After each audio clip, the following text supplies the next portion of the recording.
Bitcoin price got rejected from the price of $79,500 region. The big question now is the bull market finally back? Is the bear market finally over? So I'm going to answer that question in this video. Don't forget that this video is intended for educational purpose only, not a financial advice, because I am not a financial advisor. Everything I'm going to be sharing in this video is strictly my viewpoint in price analysis. So if you like this type of trading, don't forget to like and subscribe. Share this information because they are very vital. Especially today, I have something very special to share on the chart. So without wasting much time, let's get into the chart. So first of all, I'm going to, before I start the price analysis, I'm going to show you the trade recap, last week trade recap, the one we took. So on Monday, this was the trade plan for before London. I wanted to take a short trade from $63,456 region because the level was a weekly naked point of control and also daily horizontal resistance level, and also daily naked point of control was slightly above with that downtrend anchored VWAP. So price got there. I wanted to enter a short.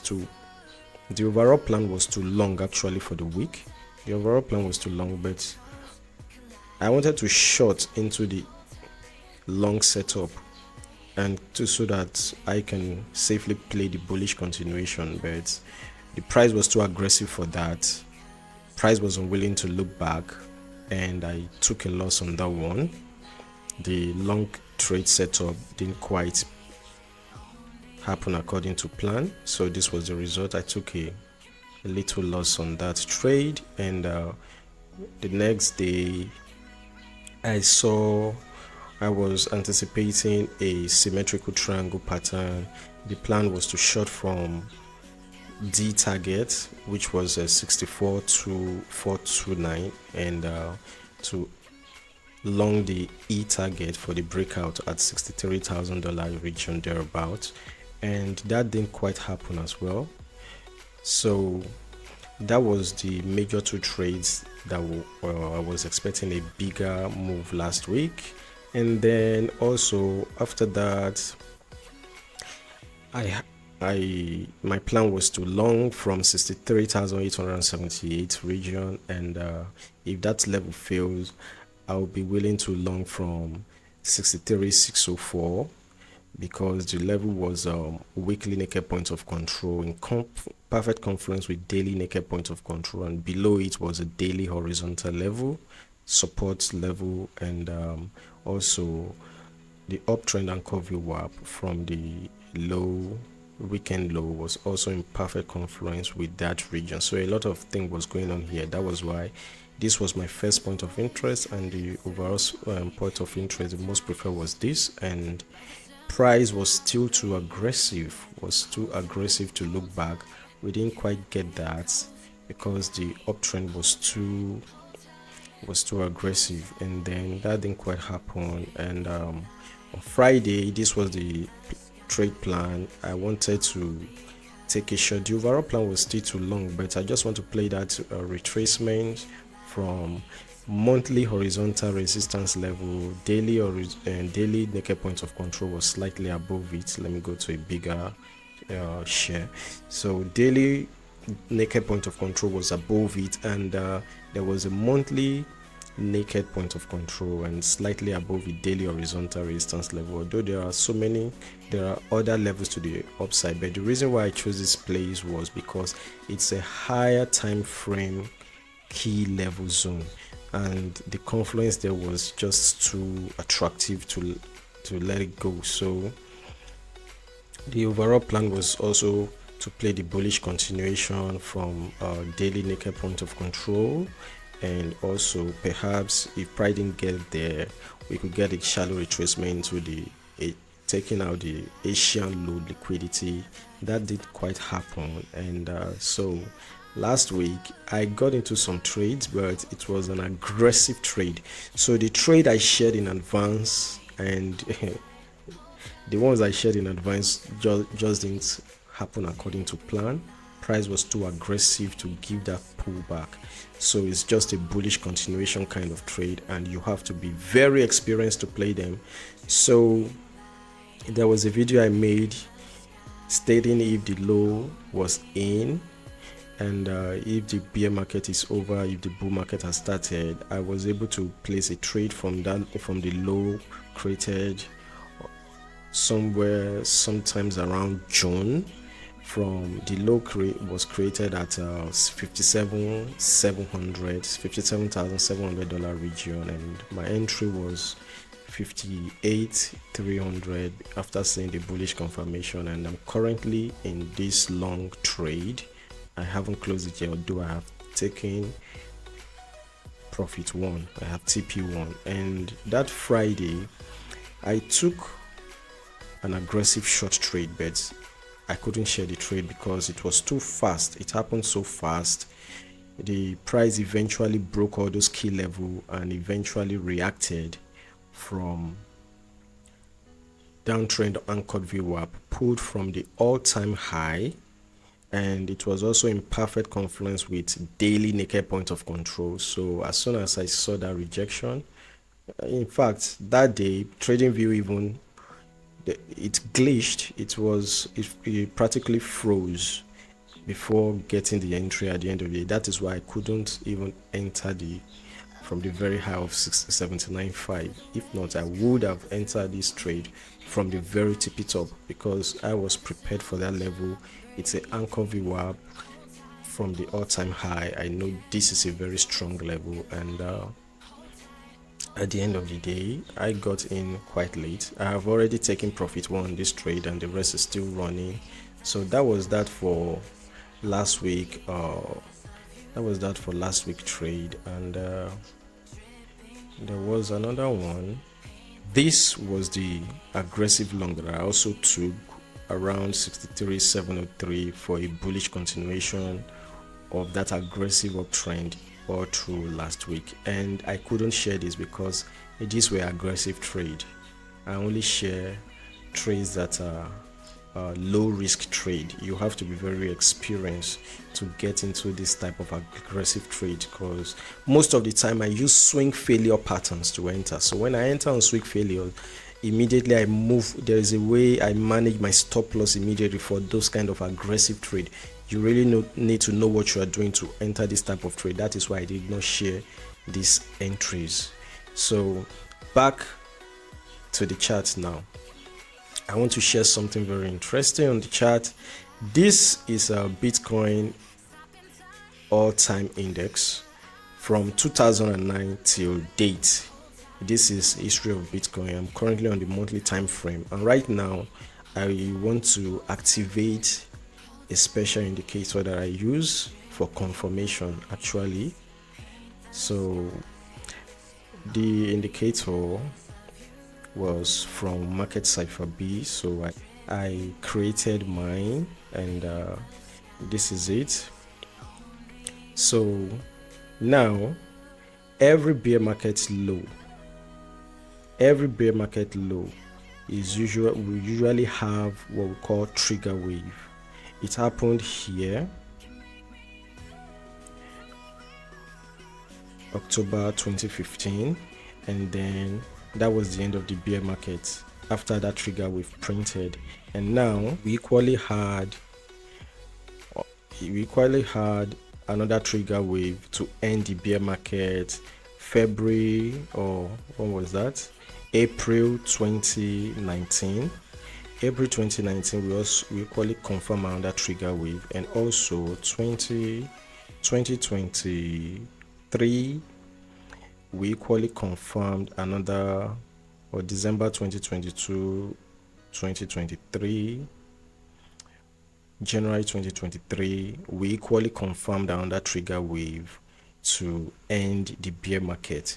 And right now we currently have a trigger wave that is yet to be confirmed. So if at the end of this month we the green dot remains, this green dot, if this green dot remains at the end of the month, this might be the beginning of another bull market. But another thing that got me concerned now is if you look at the chart from 2009 up till date, looking at the chart from 2009 up to date, it's scary. Like, from what I can see here, the more the year keep progressing, as we keep progressing ahead, Bitcoin keeps losing that bullish strength.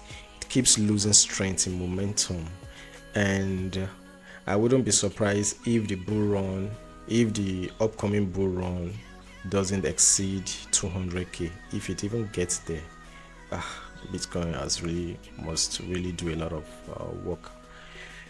So now I don't really think, looking from what I can see here, we are currently, you can see Bitcoin price action. Let me show you. Keeps losing up momentum, the bullish momentum. It keeps losing it, and it's kind of forming okay, let me just see what I can see. Keeps forming a top pattern. So at the end of the day, the bear market that everybody is waiting for might be around the corner, and this could take Bitcoin to zero. A lot of people have speculated that Bitcoin is going to zero because it's a speculative asset, it's backed by nothing. And could this take Bitcoin to zero? Could this be the big bear market that eventually takes Bitcoin to zero? I don't know. Until then, I don't believe Bitcoin will go to zero, especially not now that there is a lot of institutional adoption, and US also has it as their major asset, as one of their major reserve.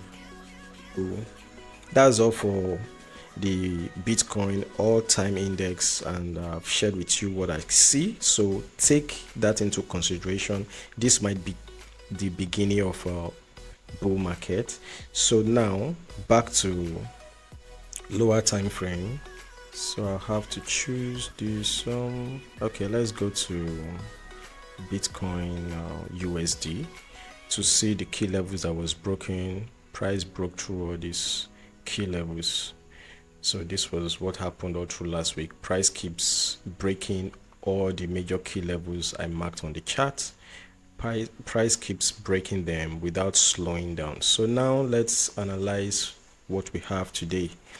So on daily time frame, you can see that the anchored VWAP pulled from all-time high of 126k. Price rejected from there on Friday. That was a beautiful rejection. From what we have here, it's very simple. So we have daily naked point of control at $72,710 region, and also if I view my daily horizontals, there's currently no weekly horizontal until after today. There is a weekly horizontal, but it's far below here. We have a weekly horizontal support around here, but that is too far away from price. I want to pay attention to this region, and I'm going to also share with you something I see a lot of traders use. So I'm going to share it with you so that you don't fall into that trap. Every shot you are going to be taking here, you should treat it as scalp. Hold on to the long. So now we have this daily horizontal, daily naked point of control here. Let me hide the anchored VWAP. I don't need it anymore. Now price has been retracing. We have 3-wave move to the downside, and now if you pull the fib retracement from high to low, you see that we have a daily horizontal. The daily horizontal resistance level is also in perfect confluence with the 0.7 region of the fib retracement. And if you go to 4 and 2 hours, it's a 2 hours order block. That level happens to be in confluence with 2 hours order block, which is have this from this to this region. So if price keeps going bullish, the next place where I'll be expecting to take a scalp short, not a swing short, guys, would be from this region, because it is it's between the 0.618 golden pocket region and daily horizontal resistance level. Slightly above it is the 786.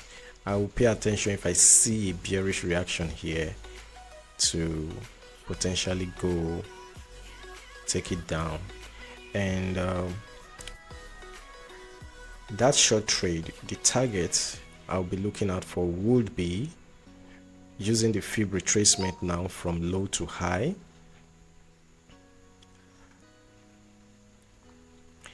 This is what I'm talking about, the trap.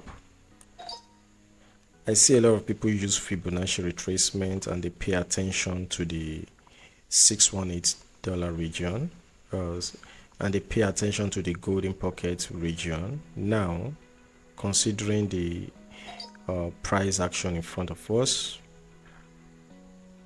in front of me, now if price start retracing from anywhere around this region, I would expect price to bounce from this daily naked point of control region, because this is a very aggressive trend. A lot of people will be waiting for golden pocket retracement or even 0.5 region. Price could speculatively get to $0.5 region and 0.5 region of the fib retracement. Price could get here, but at the end of the day, I wouldn't consider this a high probability retracement. What is high probability? What I find as what I see as a high probability retracement here is price should retrace to 0.382. Weak below it is slightly weak below it is allowed, then go higher. And also price might have already started retracing now, because the minimum target for this, okay, we have a front run. The minimum target for this aggressive trend is usually from 0.236. So the retracement might have started now, and we want to take out this high. And when we take out this high, where would I be paying attention to? I'll be paying attention to $81,000 region. I'll expect this high to be taken and get to $81,000 region, because we have a very high confluence zone at $81,000 region. Let me show you on my other chart. So what do we have on $81,000 region?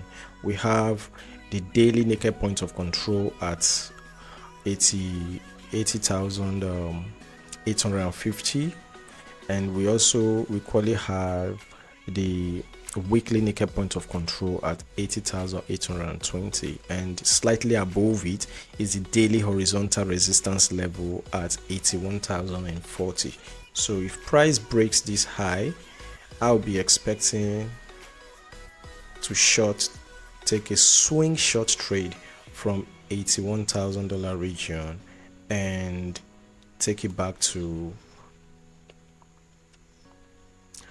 somewhere around $78,000 region to around $76,000 region, or perhaps $77,000 region. So that's it. This is the short I'll be interested in, and I would like to take, and I would like to treat it as a mini swing trade, a mid-term swing trade. So that's that. But overall the trend is bullish, and what the bulls need to have bear in mind now is that if the bulls want the price to keep going up,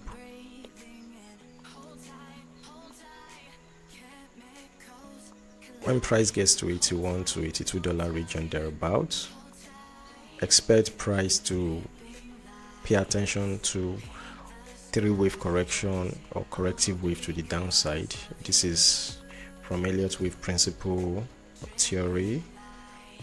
You can go study that. You'll be very happy you did. And also, if the bears want the price to go down, what you like to see is a 5 impulse wave correction to the downside. Then you can short the 3-wave correction and target lower. So that's what I have for the weekly outlook. And if you want to learn how to trade like this, you can go to the website at tradefuzz.com.ng, so that you will know how to trade like this, my style of trading. If it's what you like, this is where you can get it. And also we have courses there. What I want you to pay attention to, guys, is first of all, Tradefuzz is because Tradefuzz exists because I am obsessed with price action. I'm not just looking at candles. I'm so much obsessed with price action that I have a million questions going on in my mind, and most of those questions no one has been able to answer it to my satisfaction. So that is the reason for Tradefuzz. And right now here we have courses and price action foundation, the normal candlestick, and every other foundation program that you might not be aware of. And also the second part, going deeper now, advanced price action mastery for traders ready to take their skills further, dive into advanced price action concepts that combine patterns, volume analysis, and market context for more precise entries and exit. Volume is one of the most important part of technical analysis. Volume is very, very important, and a lot of traders out there, they do not pay attention to volume. They don't. Do you know anyone who pay extra attention to volume? So this is what we do at Tradefuzz, and the reason, and that volume analysis and all, was the reason why I got into this trade on Friday, sniping the tippy top, and also the result. And based on volume analysis was also the reason why I was able to get into this trade from the very bottom. We do not use volume as indicators here. We only treat it as confluence. We do analysis around those high volume and key volume levels. So that's all I've got for now. So guys, don't forget that when you're trading, always trade responsibly, use your stop loss, and do not forget to always risk the amount of money you are willing to lose. Nothing in trading is sure, guys, but with technical context, building context, we can tell with high probability. I can tell with high probability what price is going to do next. I don't have a crystal ball, but with high confluence and context, I can tell what the price might do next. And does it mean I'm not wrong whenever I make my price speculation? Of course, sometimes I'm wrong. A trader who isn't wrong is a trader that will lie to you. That being said, do enjoy the rest of your week, guys.